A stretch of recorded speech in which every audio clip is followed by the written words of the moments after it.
I still hear the rain. Not the gentle kind that taps on a windowpane, but the relentless, hammering sort that drowned out the world in '44. It pounded the mud of Normandy into a thick, sucking mess that clung to my boots, my rifle, my soul. That's where I met him, Edward Grayson. We were two scared boys masquerading as soldiers, thrown together by fate in a foxhole under a sky that seemed to weep for us all. I was 20, he was 22, and the war didn't care a lick about our dreams. Edward had a laugh that cut through the chaos, bright and sharp, like a flare in the dark. I'd be shivering, my hands numb around a cigarette, and he'd nudge me with that grin of his, saying, "Tommy, we're gonna make it. You and me, we'll build something grand when this is over." I believed him. How could I not? He had a way of painting the future in colors I'd forgotten existed, gold and green, not just the gray of smoke and ruin. We fought side by side through France, then Germany, our bond forged in the clamor of artillery and the silence of nights too cold to sleep. Once, near the Rhine, a shell burst so close it deafened me for a day. Edward dragged me to cover, his hands shaking but steady, yelling something I couldn't hear.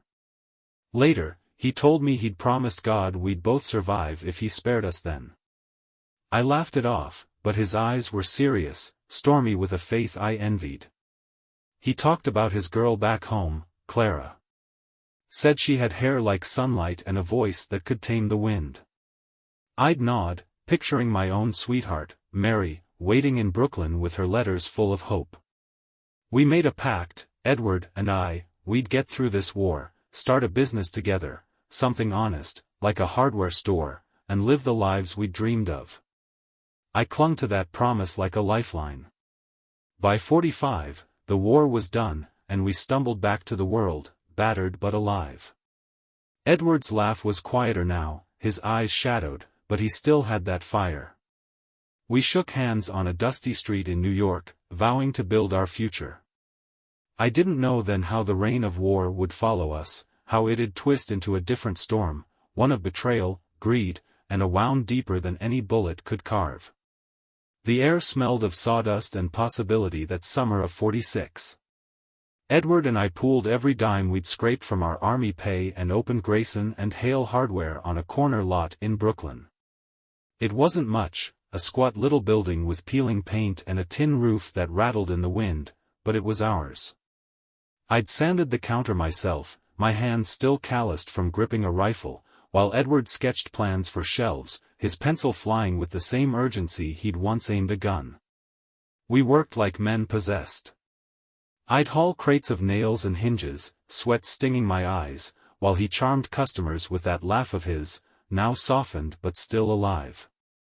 "Tommy," he'd say, clapping my shoulder, "we're building more than a store. This is our monument." I'd grin back, believing every word. The war had taken so much, nights I still woke gasping, shadows of friends lost, but this felt like redemption. Clara came by often. She was just as he'd described, golden hair, a voice like a melody.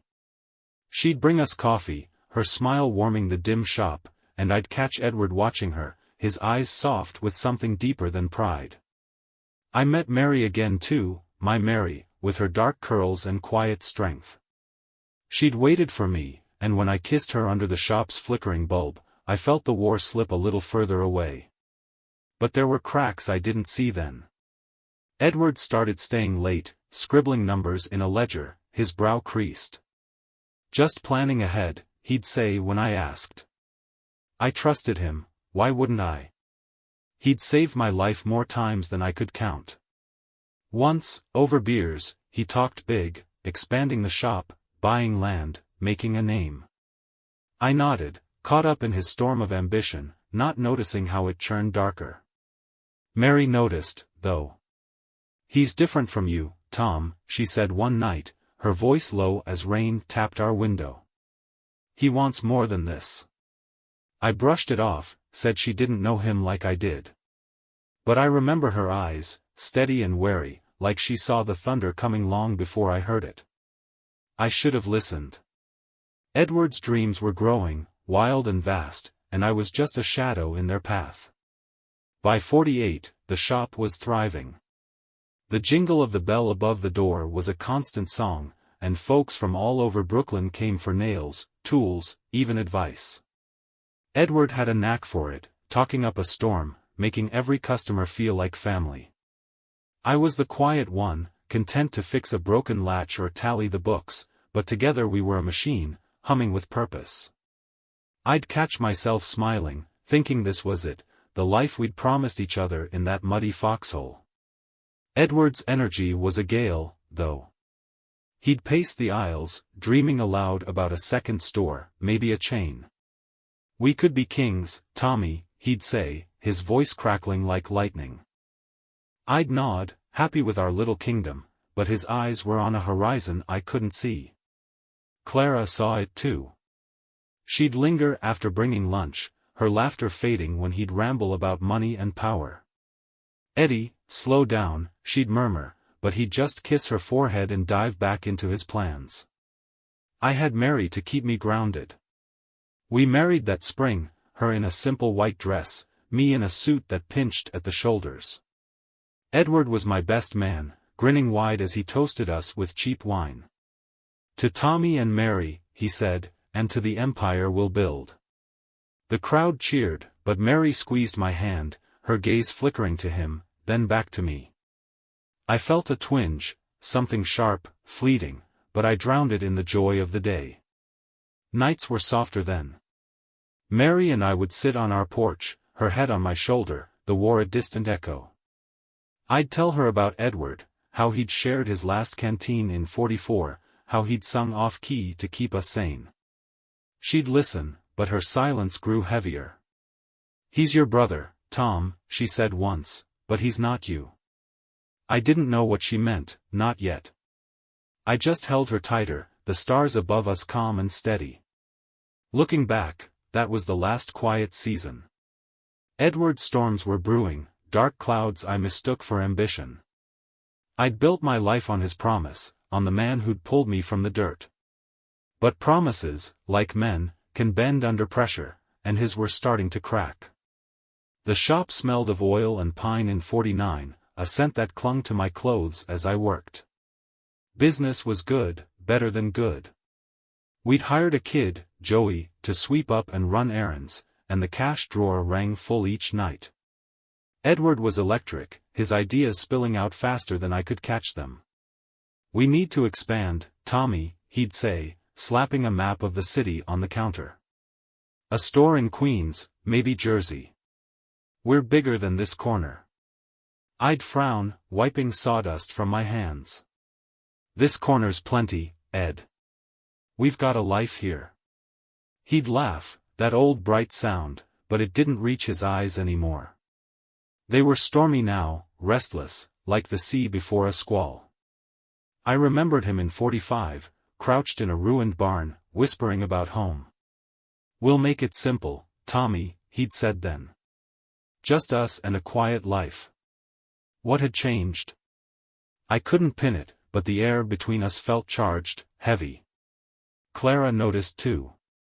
She'd drop by less, her smiles thinner. Once, I caught her staring at Edward as he haggled with a supplier, her hands twisting her apron. "He's chasing something," she told me later, her voice soft as rain. "I don't know if he'll stop." I shrugged, said he was just driven, but her words stuck like damp earth after a downpour. Mary and I had a daughter that year, Lillian, with eyes like her mother's. Edward came to see her, bringing a carved wooden horse he'd made himself. "For the little princess," he said, ruffling my hair like I was still that kid in the foxhole. For a moment, he was the old Edward, my brother in arms, not this whirlwind of ambition. I wanted to hold on to that, to believe the war hadn't warped him like it had so many. But nights at the shop grew long. Edward would linger, poring over papers, muttering about loans and investors. I'd leave him there, heading home to Mary and Lillian, the quiet of our little house a balm against his growing tempest. "He's pulling away, Tom," Mary said one evening, rocking Lillian to sleep. "Be careful." I kissed her, promised I'd watch him. But I didn't see the storm gathering, not yet. It was 51 when the cracks showed plain. The shop was a steady ship, but Edward wanted an armada. He'd come in one morning, tie loose, eyes wild, waving a contract. Investors, Tommy. Real money, enough to open 3 more stores. I leaned on the counter, the wood cool under my palms, and studied him. His hair was thinning, his laugh sharper, like a blade honed too long. "What's wrong with what we've got?" I asked. He stared at me, thunder in his gaze. "You don't dream big enough." That stung. I'd dreamed plenty, surviving the war, building this life. I remembered him in 44, mud-streaked, promising we'd make it through. "Stick with me, Tommy," he'd said, his voice a lifeline in the dark. Now, he paced like a caged thing, and I wondered where that Edward had gone. "We're partners," I said, keeping my tone even. "We decide together." He nodded, but his jaw tightened, a storm brewing behind his teeth. Clara stopped coming altogether. Mary told me she'd seen her at the market, pale and quiet. "She's worried, Tom. Says Edward's borrowing too much." I brushed it off. Clara always fretted, but doubt crept in, cold as rain through a cracked roof. I checked the books one night, found numbers I didn't recognize, loans, withdrawals, sums that dwarfed our profits. My stomach sank. I confronted him the next day. "What's this, Ed?" He waved it off, said it was temporary, for growth. "Trust me," he added, echoing words from a foxhole. I wanted to, so I did. Home was my refuge. Mary's laughter with Lillian, the smell of her bread baking, it kept me steady. But even there, Edward's shadow loomed. "He's changing the shop's name," I told Mary one night, the words bitter. "Grayson's Hardware now. No Hale." She set her knitting down, eyes searching mine. "He's cutting you out, bit by bit." I shook my head, but her words echoed Clara's, a chorus I couldn't ignore. I saw him less as a brother then, more as a force, unpredictable, sweeping everything in its path. The war had scarred us both, but where I'd sought calm, he'd found fuel. I didn't know how deep that fire burned, not yet. By 53, the shop wasn't ours anymore, not really. Grayson's Hardware gleamed with new paint and a neon sign, but my name was gone, scrubbed like a stain. Edward ran it now, a captain on a ship I'd helped build. I still worked the counter, but he'd hired men in suits, accountants, he called them, to handle the books. "It's business, Tommy," he said when I asked why I wasn't included. His voice was smooth, but his eyes flickered, a storm front rolling in. I remembered him differently, 45, stumbling off the troop ship, him clapping my back as we breathed free air. "We're unstoppable," he'd grinned, salt and hope on his breath. Now, he barely looked at me, lost in meetings with men who smoked cigars and talked in figures I couldn't follow. The shop swelled, 2 more opened in Queens, but I felt smaller, a ghost in my own dream. Mary saw it clear. "He's taking it, Tom," she said one night, her voice sharp as thunder. Lillian slept upstairs, and the house creaked under a late rain. "The business, your pride, he's stealing it all." I snapped back, "He's my friend." But the words rang hollow. I'd seen him with Clara once, outside the shop, her pleading, him turning away. She'd looked broken, and he'd looked through her. Was that who he'd become? I confronted him the next week. "Where's my share, Ed? We built this together." He leaned back in his new office chair, the old foxhole replaced by polished wood. "You're paid, aren't you? You've got a house, a family. What's the problem?" His tone was cold, a gale that chilled me. "The problem," I said, "is you're forgetting us." He stood, looming like he had in battle, and for a moment I saw the soldier, ruthless, unyielding. "Grow up, Tommy," he said. "This is the real world." I left, the bells jingle mocking me. That night, I sat alone, rain lashing the windows, and thought of Edward dragging me from that shell blast, his hand steady, his promise fierce. Where was that man? The storm outside matched the one in me, rage and grief twisting together. I didn't know then how much worse it'd get. The rain never stopped in 54, or so it felt.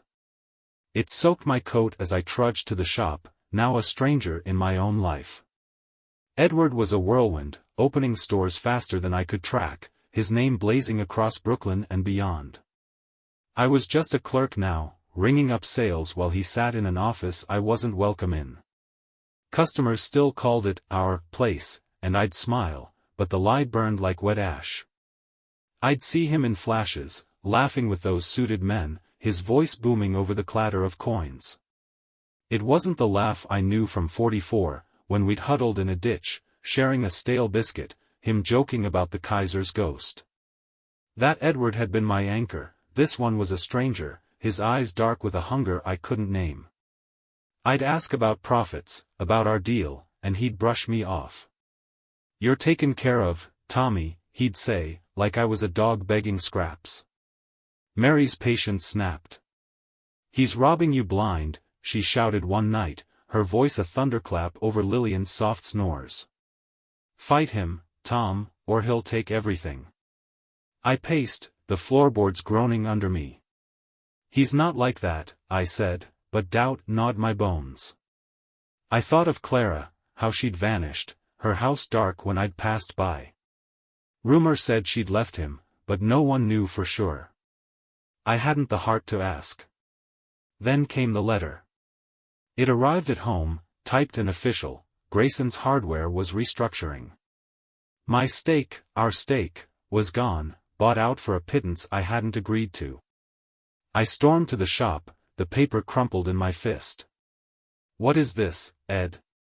He didn't flinch, just leaned back, calm as a still sea before a hurricane. "It's progress," he said. "You're out, Tommy. I need room to grow." I lunged, stopped only by the desk between us. "After everything, France, the mud, our promise, you cut me out?" His silence was louder than any shell burst. I left, the rain a roar in my ears. That night, I sat with Mary, her hand in mine, and felt the war all over again, not the bullets, but the loss. Edward had taken the business, the dream we'd bled for. I didn't know then he'd take more. The shop was a memory by 55, a shell I couldn't bear to visit. I'd walk past sometimes, seeing Grayson's Hardware in bold letters, no trace of Hale. Edward had won, taken it all with a flick of a pen and a heart I didn't recognize. I found work at a lumberyard, hauling planks under a sky that always seemed gray. The weight was familiar, like the war, but the ache was new, a hollow carved by a friend's hand. I'd see him in my mind, 44, his breath fogging in the cold as he handed me his last cigarette. "We're brothers, Tommy," he'd said, his grin a beacon through the smoke. Now, that grin mocked me. I'd trusted him, built my life on his word, and he'd swept it away like debris after a storm. Mary tried to pull me back. "We've got Lillian, our home," she'd say, her voice soft but firm. "He can't take that." I'd nod, but the loss festered, a wound that wouldn't heal. Clara was gone for good, folks said. Left town, left him, her absence a quiet thunder. I wondered if she'd seen this coming, his hunger, his betrayal. I hadn't. I'd been blind, clinging to the soldier who'd saved me, not seeing the man he'd become. Nights, I'd sit with a bottle, the rain drumming outside, and hear his laugh from years ago, bright and whole. It haunted me, that echo of what we'd been. Mary kept us afloat. She took in sewing, her fingers deft as she mended what I couldn't. Lillian grew, her chatter a light in the gloom, but even she asked once, "Where's Uncle Edward?" I couldn't answer. He'd vanished from our lives, a storm that passed but left ruin. I heard he was rich now, stores sprouting like weeds, his name whispered with awe. I felt no awe, just a bitter tide rising in my chest.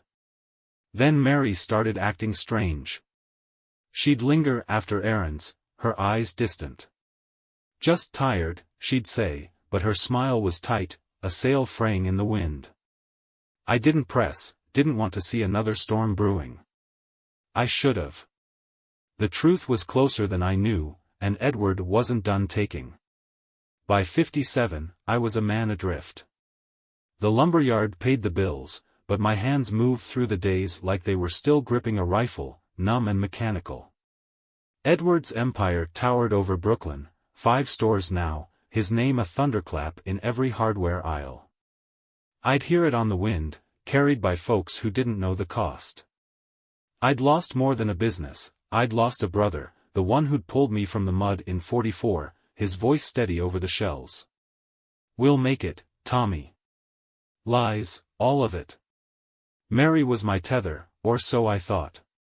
She'd hum while cooking, her warmth a shield against the cold he'd left. But something shifted. She'd slip out more, market trips stretching into hours, her excuses thin as mist. "Seeing a friend," she'd say, avoiding my eyes. I'd nod, too worn to chase shadows, but they chased me. Lillian would ask, "Why's Mama quiet?" and I'd force a smile, the ache in me growing like a squall on the horizon. One night, the rain came hard, slamming the roof like it wanted in. Mary wasn't home, late again. I sat with Lillian, reading her a story, when the phone rang. It was Clara's sister, voice trembling. "Tommy, I saw them. Edward and Mary. At his place." The words hit like a shell burst, deafening, shattering. I hung up, my hands shaking as they had in battle, the room spinning. It couldn't be. Not her. Not him. I waited, the storm outside mirroring the one within. Mary came in, soaked, her face pale. "Where were you?" I asked, my voice a low rumble. She hesitated, then said, "With Edward." My heart stopped. "He's helping us," she rushed on. "Money, Tom, for Lillian, for us." I stared, the pieces jagged in my mind. Edward, the thief, now the savior? Or something worse? Her eyes pleaded, but I saw guilt, a tide pulling her from me. I didn't sleep. Memories flooded, Edward's laugh, Mary's touch, the war's roar, all tangled in a tempest of doubt. Had he taken her too, my wife, my last anchor? The truth loomed, dark and inevitable, waiting to break. The rain didn't let up that night in 57, a relentless howl that matched the chaos in my chest. Mary stood there, dripping, her confession hanging between us like smoke after a blast. "He's helping us," she'd said, but her voice cracked, and her eyes, those eyes I'd loved since before the war, darted away. I didn't shout, didn't move. I just stared, the pieces of Edward's betrayal clicking into place, a grenade I hadn't seen primed. I left her there, grabbed my coat, and stepped into the deluge. The streets blurred as I walked, then ran, to Edward's new house, a brick monstrosity bought with my dreams. Lightning split the sky as I pounded the door.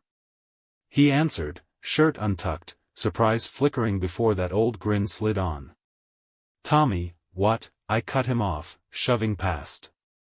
"You took my business. Now my wife?" His silence was a thunderclap, louder than any denial. Mary arrived minutes later, breathless, mascara streaking her face. "Tell him, Edward," she pleaded. He sighed, leaned against the wall, and the story spilled out, ugly, raw, a storm I couldn't outrun. It wasn't just money. They'd been meeting for months, her drawn to his fire, him to her softness. "It wasn't planned," he said, his voice flat. "You were drowning, Tommy.